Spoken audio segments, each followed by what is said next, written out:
The much-anticipated four-day truce between Israel and Hamas has come into effect, setting the stage for the release of dozens of hostages on day 2 of this four-day truce. Now, 24 hostages were released from Gaza in exchange for 39 Palestinian prisoners who have also been released from the Israeli jails. For more on this and on the hostage situation at the moment, we're now being joined by Glenn Dessen. Mr. Dessen is a professor of international relations at the University of Southeastern Norway. Thank you so much for joining us on WION, Mr. Dessen. Oh, thanks for having me on. Now, how optimistic are you regarding the truce extending beyond 4 days at the moment? I tend to be a bit critical. I mean, the ceasefire began with some problems, some breaches.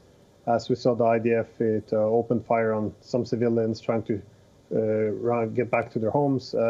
But then so far, the hostage exchange appears to have been going quite smoothly. So I think it's a matter of looking at the costs and the benefits for Israel to accept this temporary ceasefire and possibly even extending it. You know, they have several goals. They want to eliminate Hamas. They want to, of course, get their hostages back. And there are many also calling for effectively cleansing the Palestinians out of northern Gaza, if not all of Gaza.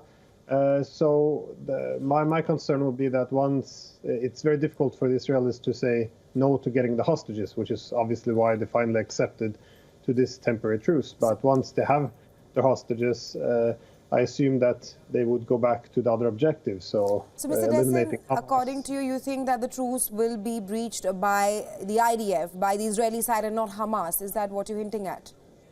Well, there's been, I'm saying, I'm not going to make predictions. I'm saying there's been reports already, even by the BBC, if I'm not mistaken, that the IDF has been firing upon some civilians during the truce. But to extend on your question before, I think there's also other concerns about extending it. Only a few days ago, Politico reported that even the Biden administration was very worried, even of a temporary truce, because according to Politico, the top officials in the Biden administration feared it would allow journalists to get greater access to Gaza and therefore also expose a lot of the horrific suffering and the war crimes which have been committed, which could turn public opinion against Israel.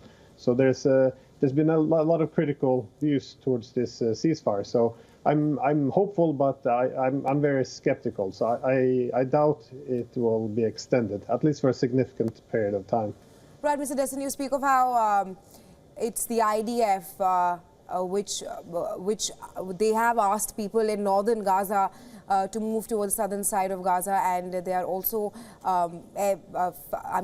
airstriking towards them. But according to the latest report, which also came out yesterday, 15 minutes after the 7 a.m. truce, on day 1 of the truce between the warring sides, there were airstrikes that were heard in Israel, which came from the Gaza, from the Hamas militants. Well, yeah, and I think this is part of the problem, because often we talk about Hamas and Israel, but even within each camp, you have both sides now committed themselves to this truce. But obviously, on Hamas side, these are no innocents in this campaign. So obviously, there are those who breach this as well. And but again, we will see similar divisions within the Israeli sides, because you have the war cabinet, you have Netanyahu, and then you have the Mossad, the intelligence agencies. So for people like Netanyahu, they're very skeptical about continuing any ceasefire, because that would effectively means he would likely be ousted, because he's very unpopular in Israel. While Mossad, for example, they are probably the most positive one, I would say, to extending this ceasefire. So, and I guess you see the same in Hamas. Again, there's not a lot of openness in Hamas, given that they are a terrorist organization, but the breaches have definitely occurred on both sides. Right, and how do you think the four-day truce is going to impact the IDF operation and also impact Hamas militants at the moment? Do you think it will give them some time, some leeway to regroup and attack Israel further after the four-day truce gets over?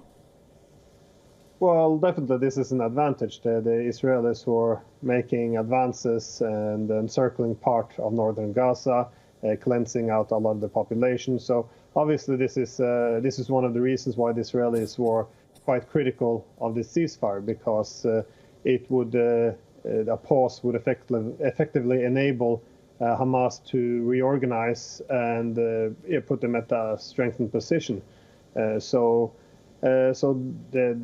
This is a legitimate concern for Israel, I would say.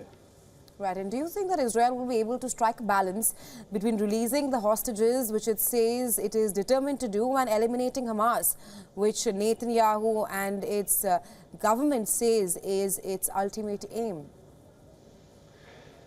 Well, I think that's what they're trying to do now, because obviously the ceasefire, it's very hard to say no to, because if they say no to getting back their hostages, it's going to be look very bad in the eyes of the Israelis as well as the world. So this was an effort. They accepted that this would weaken their position, their military position against Hamas by getting hostages back. But that's why I'm assuming once they have the hostages, they will ramp up again and try to recover lost ground. So it is a balance, but I severely doubt they can actually defeat Hamas, because it's part of a wider Palestinian resistance, and how it would simply take another form to kill even all the Hamas leadership. Keep in mind that thousands of children have been killed now, so at some point this would have to this will motivate others to fight against Israel as well. So I don't see a military solution being able to exterminate Hamas. I think that would require driving out population. Right, but why is that? Israel has one of the best militaries in the world. Why do you think that Israel will not be able to eliminate Hamas at the moment? Well, when you look at guerrilla tactics, when you're fighting a terror group within a civilian population, you have different ways of doing it. You have method which is called spearfishing. You try to have a very specific strike at the targets you're looking for, but in such a congested or space where people are living so tightly with over 2 million people, it's impossible, especially when the terrorist organization have so many members and they're concealed so well with tunnels and all. So there's a different tactic which is called draining the water, which means effectively you remove the entire population and then you try to wipe out the terrorist group. And this is what Israel appears to be doing. But in the process, I think they would create a lot more adversaries. Right, Mr. Dessin, Netanyahu has clearly said that the truce is in effect, but the war is not over. They plan to resume the ground operations after the truce gets over. What do you think will IDF's next steps be?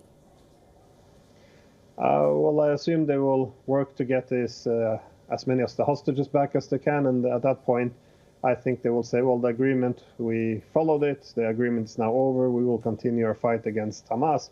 This temporary truce was about also giving humanitarian aid. And I think at that point, they will try to resume the same position. I think they will try to cut off northern Gaza. They will try to drive out as many of the Palestinians from their homes as possible. And as we've seen so far, destroying or bulldozing down what remains, so there's nothing to come back to. So again, I think this is part of this draining the water tactic. So I think that the Israelis are quite committed towards this. I think if we want to look at the restraints, we would have to look towards the United States, if they're willing to put pressure on Israel to effectively scale down or end the offensive. But I think northern Gaza is the first target to completely cut off. Right. Thanks very much, Mr. Dessin, for joining us here on WION and sharing insights with us. My pleasure.